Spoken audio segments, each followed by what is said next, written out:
Hello, everyone. Welcome back to Dynamic Character Productions. We have Lex with us tonight, who was very fastly voted out of this game.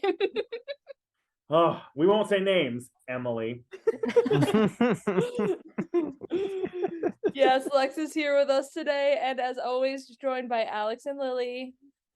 Hey, how you doing? I'm so ready for this exit. Highly anticipated. Not because of the placement, but I always knew Alex exit would be fun. There should never have been a Lex exit. We were trying to get final 3. Come on. I mean, you still would have had an exit interview. Oh, you know what? I mean, that's fair. That's fair. But that's also fair. Lily, it's all you. All right, let's crack into it. Just to start off, Lex, how did you approach this game? Since before this, you had only ever really played one other game, correct? And it was kind of a different format. So what were you thinking going into it? So when I first applied for DCP, it was because my production team for my first game I played in, they told me that, your strategy and you being a sprinter, even though you're 340 pounds, it's, you definitely have that format and like that personality type for a mini. So definitely try to do a mini, see what happens, and, we'll talk later. Just kind of compare and contrast the two type of forms of a long game versus a mini. And that's kind of my approach, was just, trying to not really necessarily change my strategy going into it, because I don't really have a strategy going into any game except for being really underestimated, because people see the big, loud character. You either love him or you hate him. Mm-hmm. And regardless of how you feel about it, people don't see you as a strategic threat. They don't see you as somebody who can really take the game, by the horns and just roll with it or run with it, whatever you want to call it. And that's what I love. I love the fact that people kind of, stereotype me as somebody who is just this loud, funny, gay uncle guy. When in all actuality, as you saw the season play out, I didn't get top 6 for telling the truth, and definitely not making some moves here and there. So that's kind of my strategy going into it, is just, play that character up, be funny and have a good time, but also take notes and see what's going on. And, to the outside looking in, you're never going to really think that I am this threat, maybe a social threat, but never like, oh, he might have some tricks up his sleeve. So, and my strategy also depends on the cast. It depends on who's casted, read the room, who you with, who you vibing with, all those things. So, but yeah. Yeah, I think it's hard for anyone really, at least on production and really with this cast, to imagine people not vibing with you. And I'm sure we're going to talk about it at length through this exit, but that was a big part of your game, was that everybody loved you, And so was there anything watching the episodes back that made you laugh or surprised you about maybe something you said or what somebody said about you? Oh my gosh, what didn't they say about me? One of my favorite confessionals was Emily was like, he's a snake, but he's beautiful. He's emerald scales, ruby red tongue, bright yellow eyes, like hyping you up, but realized, yes, you a snake. I wore this green shirt just for you, Emily. Not Tugela strong. Come on. That too, right? Or I'm on Tugela. So that's the thing. I think what stands out for me, because I've never seen, anybody like DCP do an actual like episode. I mean, y'all, that is just, it's so much fun watching you back and also cringy at the same time. But the thing for me, I mean, honestly, it's just, I don't really know if there's one moment or one thing that people said. I think what was crazy for me is seeing how people really wanted to work with me, because this entire time I felt like I constantly had to like really make those bonds and solidify them so much. We're like almost overdo it and overplay. I mean, it was like I really have to. What surprised me the most about myself was like the constant like John or Sarah, and like that kind of like just crazy like almost neurotic kind of behavior, if that makes any sense. But then seeing people like Lee and Vidya just be drawn to me, even though round after round, I didn't vote with them. I voted for them, that was surprising. Seeing Andrew on round 2 be like, you're the most honest person I've met. And I'm like, oh, Lord Jesus. Well, you decided to actually give him a name. So, I mean, I understand where Andrew is coming from, where he was just like, you gave him something to chew on. And yeah, it was more than just a name. Like, you gave reasons. You gave something that could have happened in a room that he was not in, Whereas like in his conversation with Austin begrudgingly says, well, maybe Jon, because like he went up to get food, you know. Well, that's part of my strategy, because the thing is, seeing our tribe. So obviously, when you look at the OG Tugela, like when you look at them, you know, you have people like Austin and Sarah who are a bit more reserved. You know, you have somebody like Jon who is more of like the quick-witted but kind of quieter kind of person. But then you have Andrew, who's like the lovable, smiley guy who's not crazy vocal, and then you have the Kool-Aid man. You know, so knowing that these people are, you know, in a sense, like, you know, kind of like on ice. I'm this polar bear on ice, and I have no problem, you know, cannonballing in and telling you what's going on. And that, in a way, makes people trust you because you're so honest, you're so straight up. So as the game continues, as you're being honest, when you do lie, people don't question you as much because you're so straight up from the beginning. And that's what I think kind of carried me to get to merge through top 6, through the swap of being one person. You know, like, it's when you are so honest and you kind of overdo it, you kind of oversell it, but in a mini format, it worked in my favor. I think one thing that was interesting as a viewer to watch you play is that honestly, half the time in the episodes, I couldn't tell if you were indecisive on who to vote out, and that's why you're talking about multiple people, or if you're just really good at playing out that truth. Like you always want to vote out somebody, you know what I mean? So did you feel like throughout the vote outs that you always knew who you were going to vote for and you just can play it off well? Or were you really unsure of where the votes were going to go because it's such a quick sort of game? It definitely is situational. I think there are certain vote outs that, you know, for me, it was like, no question, let's do this. Or like, you know, I had to kind of convince people, or, you know, because I hate the word manipulate. I think, you know, you want to, Survivor is a game of numbers. You have to have the people to vote with you. It's how you sell that pitch to get them on your side and make sure they feel good with you. And so it really kind of depends on the situation. But I will say, like, I definitely played up that factor of like clench my pearls and oh my gosh, I had no idea, and those things maybe a bit too much, right? And you know, it got clocked, of course. But that being said, I think it really just kind of depended on the situation and where we were, you know, in that moment. It just, yeah, it honestly just depends. And I think there were times where I definitely knew the votes and where they were going. But I think what really tripped me up was kind of showing my cards of my strategy too much, like in the merge setting, where like the whole thing would happen with, like, you know, the duos episode when, you know, I was clearly trying to get out Vee or Lydia, and then here they come on in, and then it's like, great, duos, change that narrative.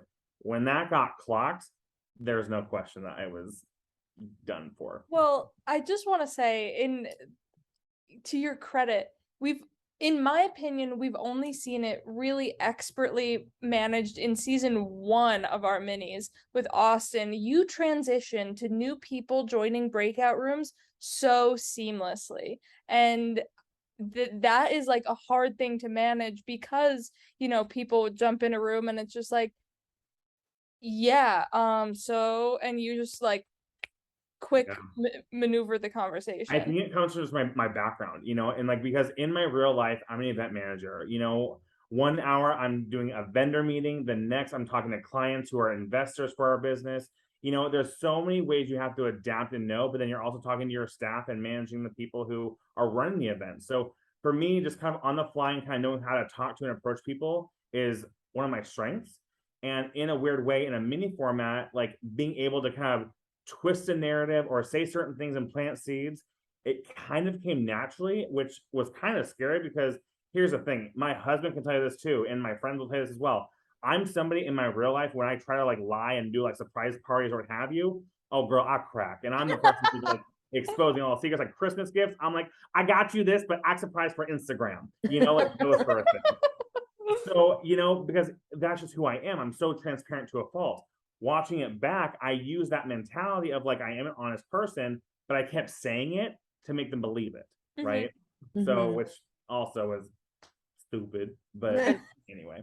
And also, like, watching it all back, are you like just surprised yourself that like while some people had some reservations about like how long do we keep Lex in, it wasn't until that duos round where you finally had someone like go into confession and be like, oh my god, Lex is a threat. Like, I just saw how easily he could translate. Like, were you shocked that it took up to that point until someone was like, oh, my sights have to be on you? I was, because the thing is, I remember going from Tugela, You know, I really felt connected to Sarah. She was at the time when we were first in that tribe, it was the Seattle connection, right? I mean, we connected so fast. And then when the swap happened, and here I am by myself, oh, I thought my game was done. And I was even force feeding people to vote me out in a way. It was like, I have no option. You had a different Seattle connection though on the swap tribe. Lydia was a threat. We'll get to Lydia, I'm sure, in this interview. And here's the thing. Post game, literally, like, I love Sarah and Lydia. Like, we are like really close. And so, I mean, anyway, but in the game itself, though, it was so interesting to me because I thought in the swap when I first happened, I'm by myself. It was like, okay, I literally am hopeless right now, and I was so defeated. And you saw that in the episode, watching it back. Like when we swap in games, and you see that happen, of course you're gonna be on man out. Bye bye, you know. But and what's funny is in my mind watching it back, I'm like, use your social game, Lex. Like, you know what to do. What are you doing? And somehow, some way, I'm not sure exactly what happened. I can't really honestly remember because it was so long ago. But somehow, some way, the narrative changed as whoever got voted out that round. And then I just, again, once that happened, then I start connecting with, like, you know, with Lo, connecting even with Luke, and so on and so forth. So it just, you know, and Jonathan to an extent, like, I mean, it was my social game is what really carries me through these games and just who I am. And that comes so naturally because that's who I am in my real life and also in games. Yeah, and when you talk about the tribe swap, I really think that's a pivotal moment for you in your game because, like you said, a lot of people can't survive in that spot, but you do, and you end up making connections with people that throughout the game want to keep you. Do you think if you hadn't been swapped maybe on that tribe, maybe you took Austin's spot on the other tribe, do you think that your game would have ended at the same spot, maybe just in a different way? I think I would have gone home a lot earlier because I think the hard part is, especially looking back on that tribe specifically, you have people who I think are more inclined to get out a social threat, you know? I think looking at that swap tribe, you have people who are a bit more reserved, you know, or newer players or have you, like John and Lo, for example. And even though you have people, you know, like Luke, who is, you know, very well known in the community, it was a good, like, the diverse kind of group. And then also Lydia, you know, like, there wasn't like one target, there was kind of multiple, and there's reasons for why to get somebody out. Versus in the other tribe, I feel like I would have stuck out like, you know, a sore thumb. Like, I would have definitely been like, oh, Lex is either too much or, ooh, he's a threat for like the merge or what have you. So, and then he would have been stuck in the Jersey Shore duo. My God. And it's so sad to me because what's so funny about that is, like, you in minis especially, or in any game you play, you have to find any commonality at any time, you know. Sarah, Seattle, done. But I was also nervous because I know when she made that very vocal and like, oh, I'm from Seattle too. I'm like, girl, keep that on the DL. What are you doing? But then you also had Jon, and so we connected, and it was like, oh, we got some similar energies. Like, I see your Gengar shirt. Okay, like, you're from the east side of whatever you want to call it. And I was like, great. Snooki and JWoww. The problem is I talk so damn fast too. So it's also trying to what I'm saying, right? But that's the thing. In minis, it was so trying to find any kind of connection I can with anybody, I want to. Because once you have that one connection, whatever it is, you know, plant that seed in their head and then water that and let it grow. So let it carry you throughout. And after surviving that vote out and you get to the merge, is there anyone that you're really excited to work with at the merge, whether it be people that were on your tribe, people you hadn't worked with, but you've kind of seen them navigate the game so far? Totally. I'm somebody who is very loyal to who I meet at the very beginning of the game. And so when I got separated from, you know, I was the only green, I was so excited to see that, like, oh my gosh, like, the four of us are still here. Ooh, we're going to be a target. But I was so excited to actually have that group again, because for me, it was like a safety net. It's what I knew. Also, knowing the fact that you can play up, having Austin and Sarah being first-time players, it really kind of, in a sense, in my mind, that's who I'm gravitated towards 2 games, because in a way, just like you saw with the Andrew vote out, you can plant a seed that somebody says something about you, and they're not going to think to trust but verify that information, right? In a mini format, it's really hard. Once you hear a lie that is about you from somebody else, it's really hard to trust that information. And knowing that going into it, because I know I've gotten in trouble in my first game that when you plant a seed, you have, a couple of days to kind of figure out what happened, right? In a mini, you got like 2 minutes. So that being said, I was excited to kind of work with Sarah and Austin again. And I think my guard was up a little bit with Jon, because knowing that he was somebody who was, doing well, and then also with Ben, like I was more trying to figure out like, what is my role in this group? Because before it was social Lex, the fun gay uncle Lex, but now going to merge, I kind of have to, dial up that strategicness a little more, but also do well in challenges. Like there was a lot of layers to it. So. Yeah. And I know we touched on it a little bit, the duo pair conversation situation, really, that I think, as we've said, puts you kind of on people's radar. Why did you decide to kind of lay it all out at that tribal? Because we've talked about how you flawlessly transitioned, but then the conversation comes up again, right? The host kind of poke the bear with asking about what happened, and you sit there and you can see your wheels turning as a viewer, and you're like, I'm just going to lay it all out. Talk us through why. What's the reason? I'll tell you the reason. That was the 12-hour mark of the game. I think that's the hard part, that with a mini, you don't really think about when you're going into it, and also what you're saying at tribal. Because here's the thing, if I'm being totally real, are people really paying attention to what people say, at tribal? Clearly not. Miss Lydia got the hourglass falling over, turn back time share, whatever, idol. So with that being said, it's like, okay, well, no one's really paying attention to tribal anyway. But in that moment, that first question, it kind of word vomited a little bit. And I think honestly for me, like looking back on that episode, you have that immunity power. You also feel a little more comfortable. You're a little more candid because you have that, that feeling of, oh, I can say certain things and get away with it. I was just too honest, and I was just too, feeling my oats, if you will. So yeah, definitely not the smartest move looking back. And it just, bad. And following this tribal, I think this is really when people start talking about you and they start realizing everybody wants you in the end. And I don't know how they all realized it, but did you think that there was going to come a point in the game where people were going to figure this out? And were you catching on that it was happening, or just total wrong scramble room, wrong time?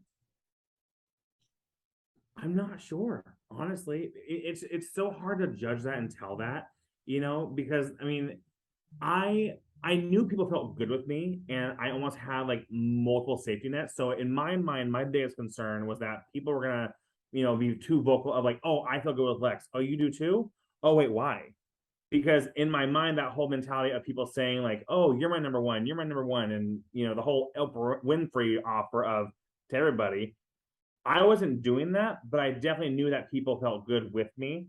And instead of really listening, and that was a big downfall in my mind as well, not truly listening to what people actually wanted, and hearing that Lydia was like final 3 and she wanted to work together. If I would have actually heard her and not had the blinders on wanting to get her out, oh my gosh, I would have jumped ship, no problem, from Lo. I love you, Lo. You're my ride or die. You didn't really say in the episodes too much, but Lo and I really committed going into from the swap, going into merge, that we were really working together and had this foursome with, it was Lo, myself, Jon, and Emily. Fun fact. I'm not going to later. But we had this foursome. If I actually would have like listened to what Lydia is saying and actually hearing players who want to work with me and giving me second, third, fourth chances, why would I not do that? Yeah. Oh, I'm so mad at myself. So yeah, it's so situational for sure. And jumping off of that, I know you mentioned that you and Lo were close. We see you make a final or like number one deal with Lo. Was this really who you wanted to be at the end, if it is a final 2 tribal? So here's the thing. For me, looking back at the episode, I know that my mentality was loyalty. That was something that I really wanted to focus on, especially in the OG tribe with Tugela and with the 4 of us. Like, loyalty was how I want to play this game, because in my first game, I'll be real honest, I got excited, I had some fun, I was doing all kinds of crazy business. That being said, loyalty was like the theme of my game, and then going into swap being by myself and really connecting with Lo, it was like, yeah, I feel really good with her.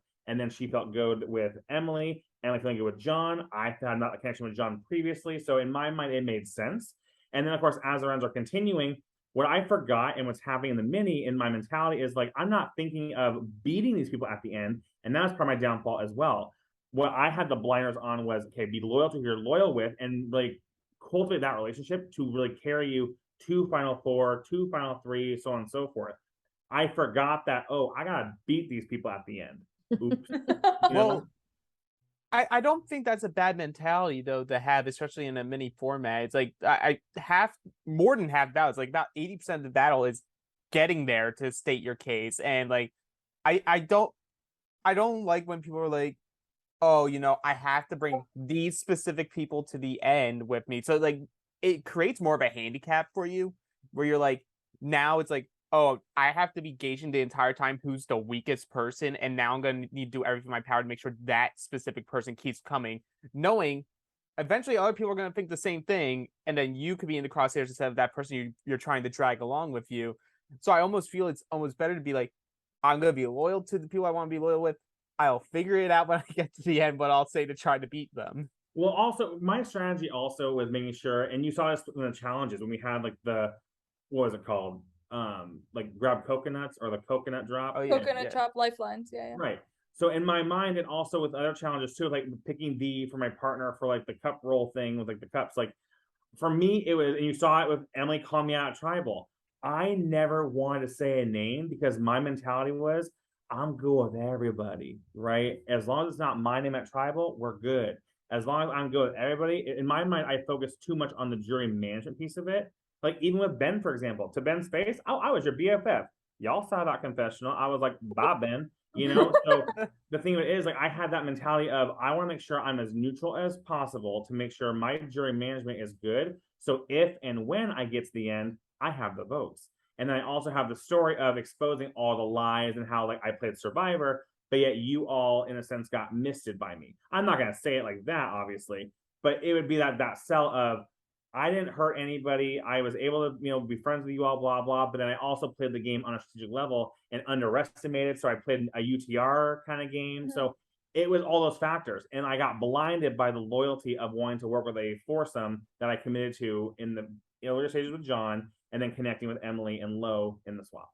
Yeah, I mean, loyalty though in a mini, I feel might be more highly regarded because it's easier seen and it's fresh in people's minds. Exactly. If you backstab people 3 hours later, they may be voting for you to win, and they may remember that as like, bitch, you did what? Or like, bitch, you did what? Like, you don't know how they're gonna take it. This cast, and that's the thing, is you have to really read the room. Every cast is different, right? And also think about the pre-jury people. If say Mike was on the jury and it was like I backstabbed him, he'd be like, "Oh, bitch, you backstabbed me."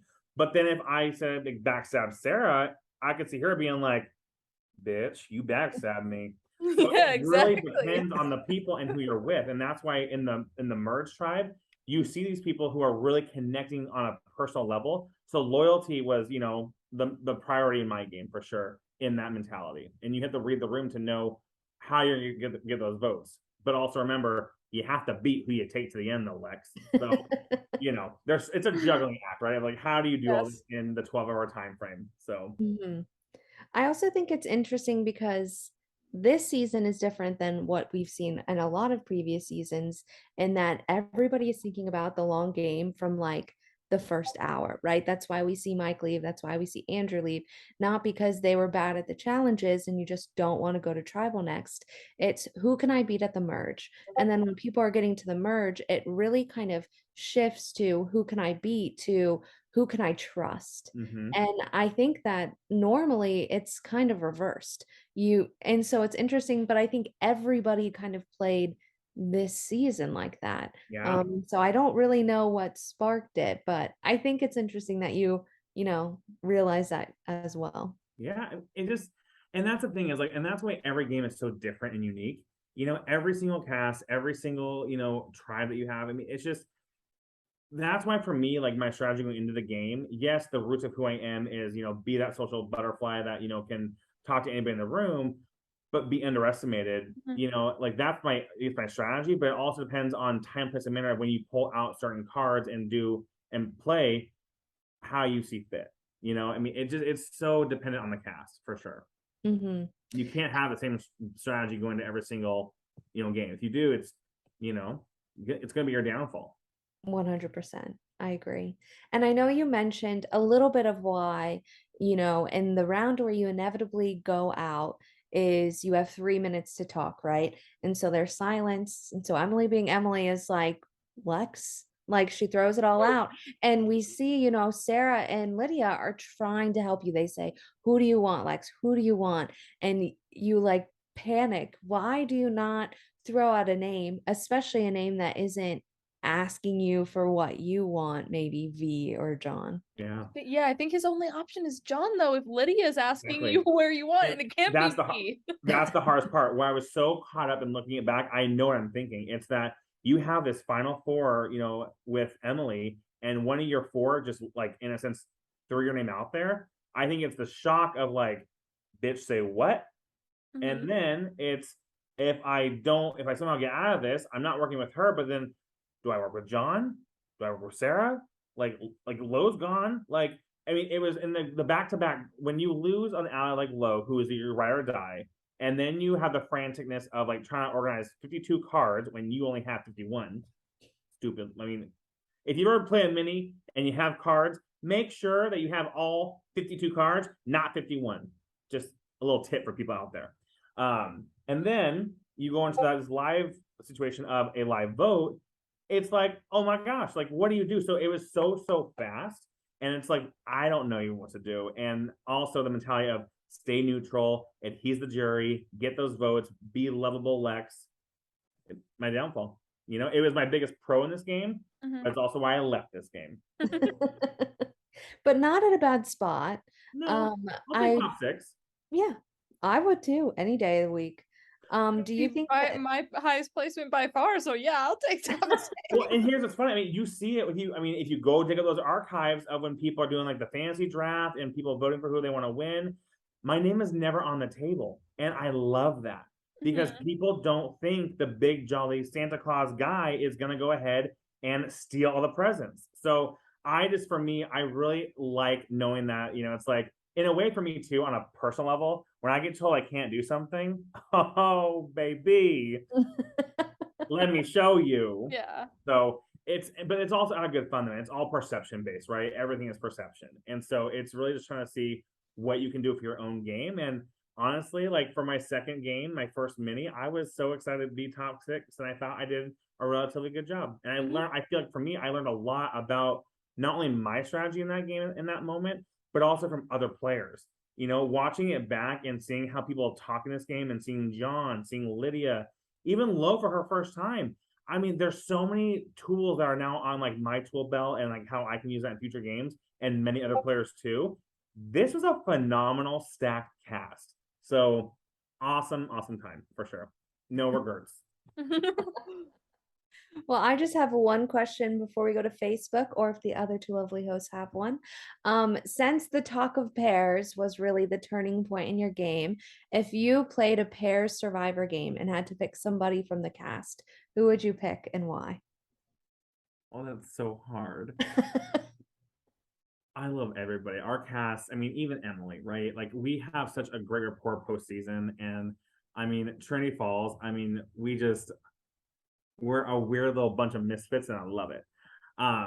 If I had to, are you saying like a blood versus water kind of game, or like work in a pair, like in that regard? Is that what you mean? Yeah. Okay. I'm thinking about my strengths and how I'm a social player and how people who would balance that out the most. Because I know for me, you can't have 2 social butterflies going around. You can't have 2 spotlights, you know, there's only one Beyonce in this group.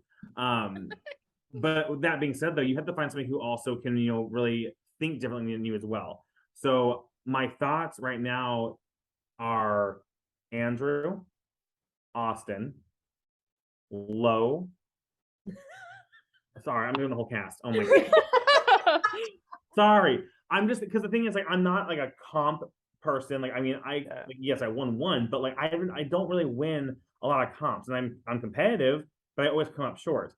And so I'm thinking like, who can actually help us to get a win and get to the next round? I also think about people who are quieter and more, who can be more of the fly on the wall and see what's happening and assess what's happening.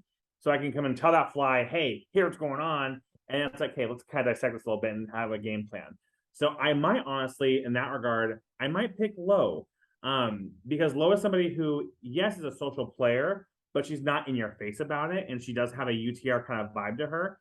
But I also appreciate the way she thinks now. She's very methodical, but she also has a sprinkling of like strategic mindset of, you know, okay, we saw in one episode where somebody pitched a vote to her and she switched the narrative of, okay, this time let's do this, but next vote, I got you for this person.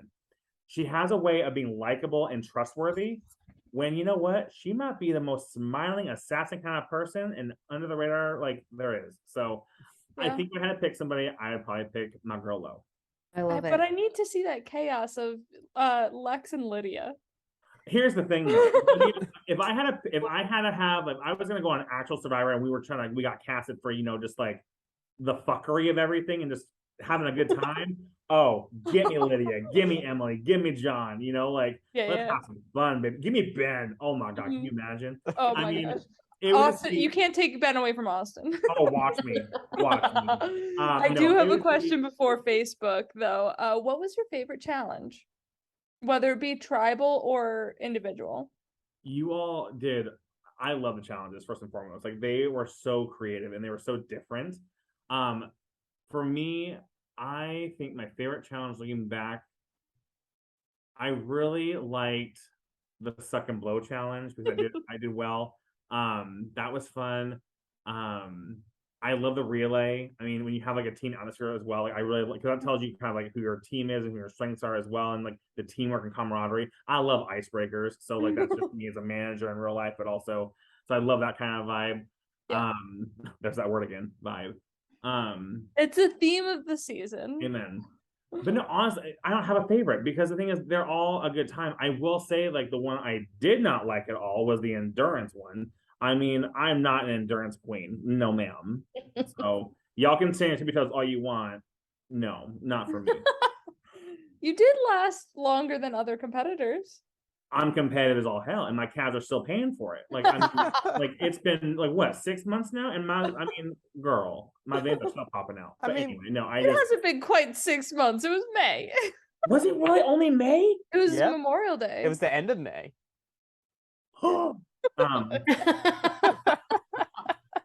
That's crazy. It felt so long ago. Oh my gosh.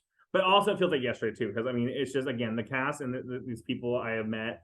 I mean, phenomenal. Okay. All right, Alex. Well, we'll go over to Facebook in the first one. Your favorite, it's Lydia. Oh my girl, how you doing, Seattle Queen? So Lydia says, you were one of the wildest people to watch back with how expertly you navigated talking to every single castaway. What aspects of your gameplay will you carry with you into future games? And vice versa, are there any aspects of your gameplay that you don't want to bring into future games? My social game through and through. That's any game I play. You always expect and know from me that you will have somebody who will talk to literally anyone in the room. And by the time we leave that conversation, we're BFFs. That's just, that's who I am. And if it gets clocked early enough, it's definitely something I am gone, no question. But if I can really find a true connection to find something, it's going to help me carry me to the merge. On the same side of that coin, or the opposite side of that coin, I would say learning how to truly listen and not need to always be the one being vocal. Watching this back has been so good for me to reflect on my own personal game and seeing that, because again, you see Lydia, you offered me a final 3 and I'm just so blinded by like wanting you out. If I listened and shut my mouth, I could have been in top 3 with you, Vee, or whoever, So it's just, it all is so situational, but that's definitely something I take and think about for my future games. Thank you, Lydia, for the question. Thank you. Well, next person is Austin. And Austin says, I loved getting to play this game with you. If you had the ability to turn back time and play one of the scramble rounds differently, would you? And if so, which one and why?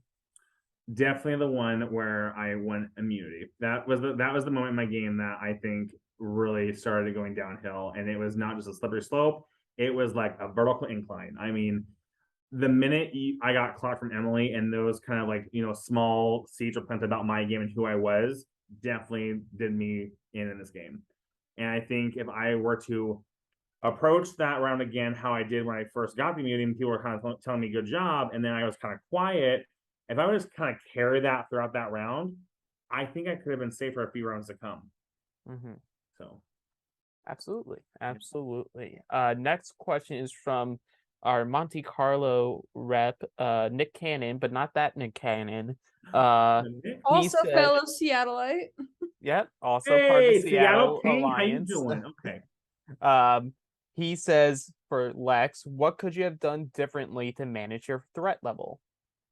Ooh, that's a great question.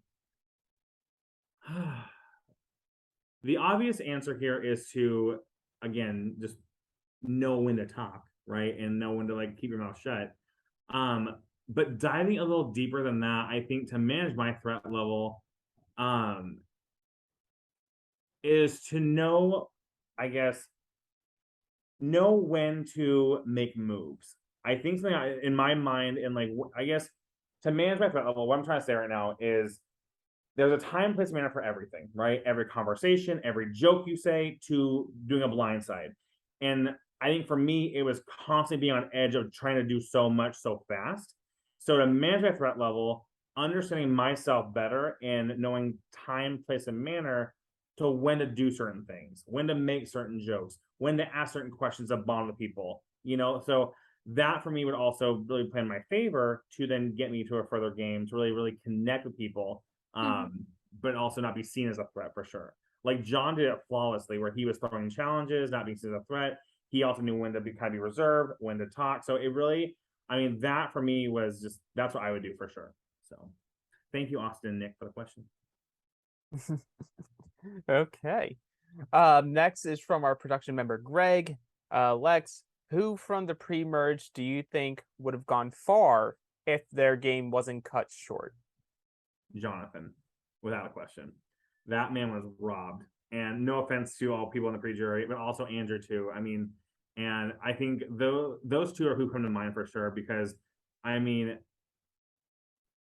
oh gosh, when you get voted out by a perception somebody has of you, or just not really vibing on the tribe, that's not your fault, And then somebody like Jonathan who gets voted out from an idol play, iconic as that is, the best way to go out, you didn't get to play your game because somebody took that chance away from you. And in a weird way, I kind of feel guilty of that with Andrew. And Lydia played a great move for her, save herself.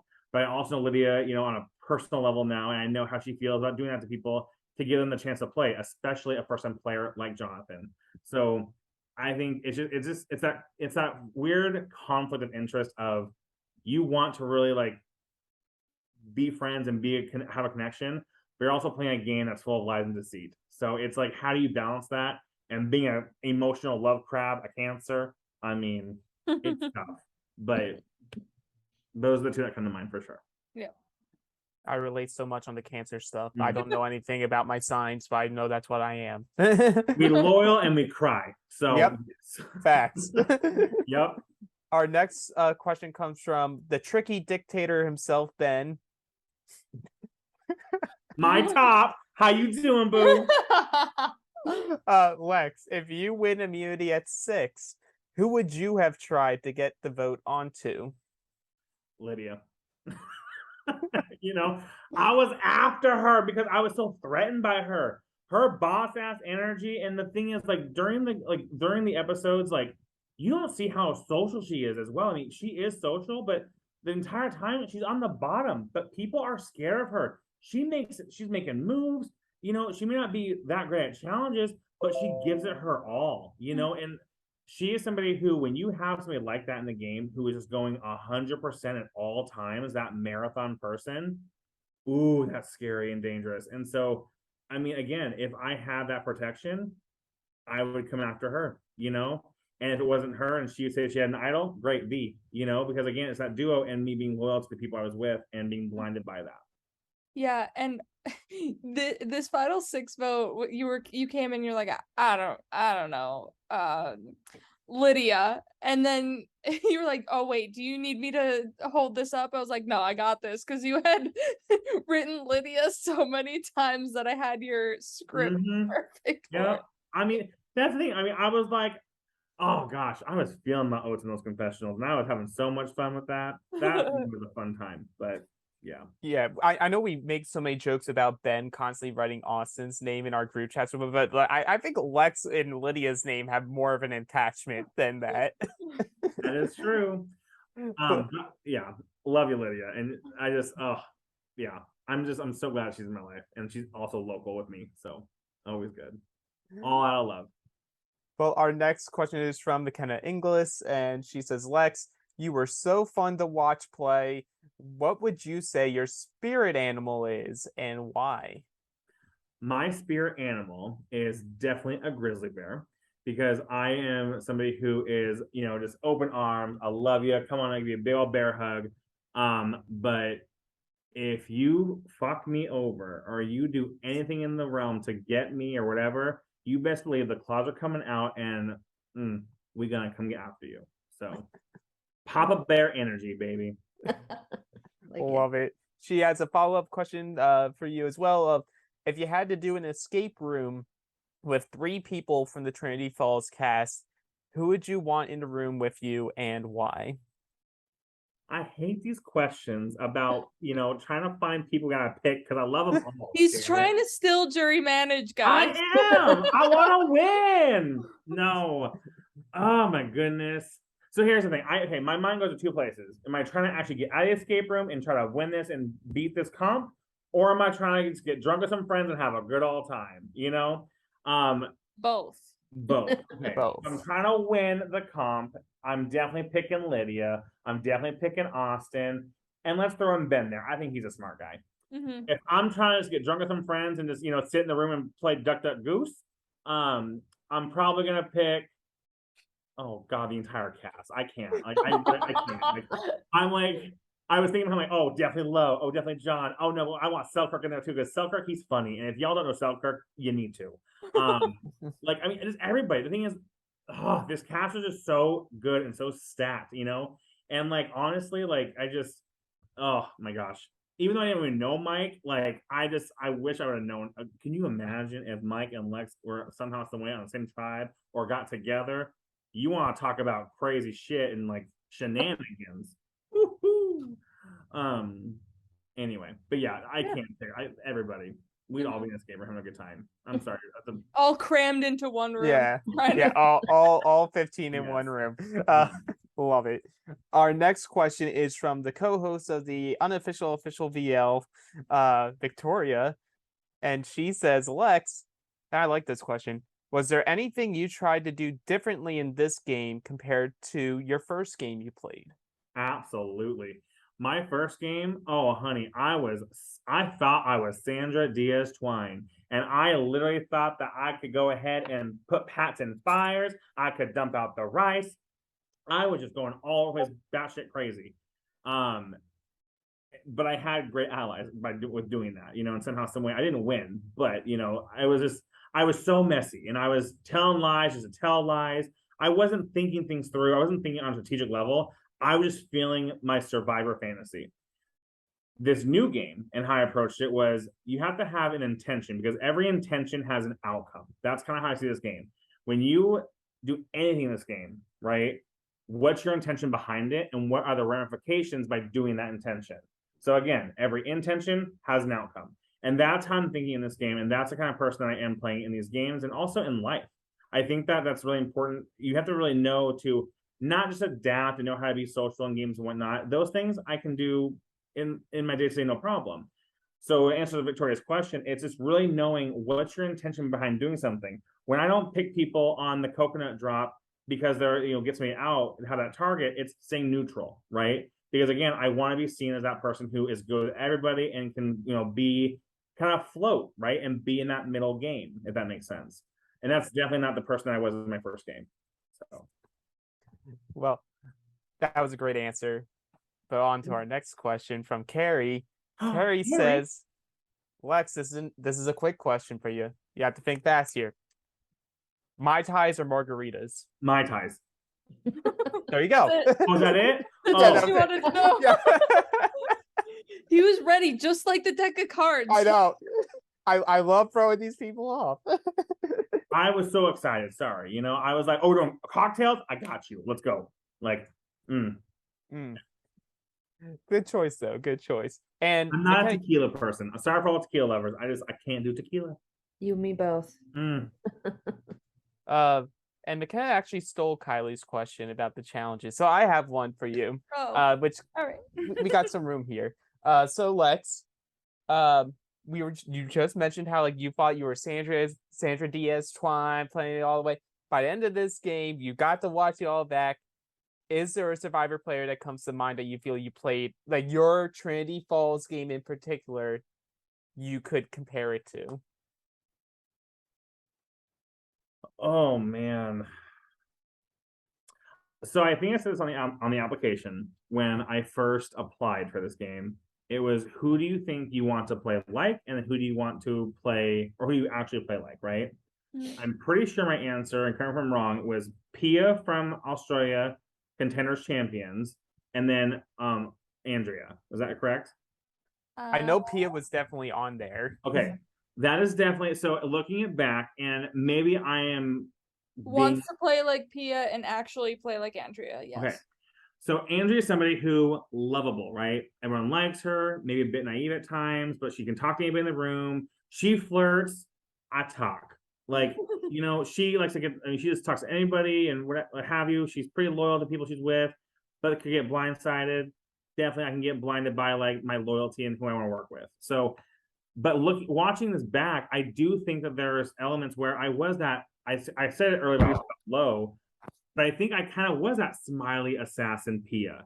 Because Pia, if you don't know the game of her Australian game, and not giving too many spoilers, she is somebody who everyone is drawn to. They're not super threatened by. She's very bubbly. People are drawn to her, but you don't see how she's orchestrating the game the entire time. And for me in this game, that was my mentality. It was, I want to go ahead and be everyone's, best friend, make them feel good, make them feel comfortable with me, but I'm going to go ahead and get your ass out real motherfucking quick. So, and that was what I tried to do. Unfortunately, there was somebody on the cast, Emily, who may have clocked that behavior a little bit and, planted those seeds, and that's fine. You want to play like Sari? That's fine. There can only be one winner, baby. So I'll see you next time. So anyway. Well, I love that. I love all those answers. That does wrap up our Facebook question. So back to you, Lily. Yeah, so we like to end our exits with the same question, and that is, if you could sum up your game in one word, what would it be and why? It's not a word, but more of an expression. Okay. And I think what I would say, my game was, I like it. I definitely think I had fun this game, and I definitely just fed into all of like what Survivor is and just had a great old time. Let your guard down, meet people, what have you. But then the dramatics of it all, the theatrics of it all. And so knowing that, watching it back, that I was constantly doing this like stuff and like playing dumb. I mean, for the record, I didn't know Austin and Andrew's name for the longest. That I'm still messing that up still. But I will say though, like that just, I mean, that's how I see this game. It's just the theatrics, the drama, the fun. It was a great time. So that's definitely what I would say. Yeah, and to have a character who can also play their ass off is like gold for any either viewer and someone who's casting a season. So you definitely delivered. We loved you from your interview, and then to see the strategic chops that you also had was just more than we could ask for. So thank you. Yeah. I appreciate you guys. Thank you so much. That's why, I mean, it's just fun, and I think that's ultimately like with any kind of season, right? Just have fun with it and commit to it. That's the thing that people I think forget about in orgs, whether it's a long game, short game, a live game, whatever. If you're going to do this for, like Luke always says, a game for $0, you know, what's your motivation behind it, you know? And for me, a big reason why I do these games and, you know, want to be a part of this community is of the people I would have never met otherwise. And you really find a really great connection with people, you know? And my mom is now in the community even. And so it's just that kind of magic that happens in orgs. It's just unlike anything. So of course, you have to commit to it. You have to give 100%, you know? And maybe sometimes you're going to win. Sometimes you're going to get 6th place, and that's okay. I think there's no better way to conclude this exit with all that. Lex, we were grateful to have you. We were happy to be your first mini experience. I'm glad that you're still a big crux in this community. You were an easy pick for this cast. As soon as you applied, your enthusiasm for the game is infectious, and it infected the entire cast. But with that, that does conclude this exit. Remember to press the like button, press subscribe, and press that bell for all notifications so you know when all of our new content drops, not just for Trinity Falls, but for future seasons. As well as follow all of our social medias. You'll see that at the end of this video. Join our Facebook page. That's where you can ask questions for the exit interviews and also get more up-to-date information when we're casting, when we're doing fantasy picks and whatnot. And follow our Instagram where you'll get more updates about our seasons, including our secret scenes. But with that, we're Dynamic Character Productions, and we'll see you next time.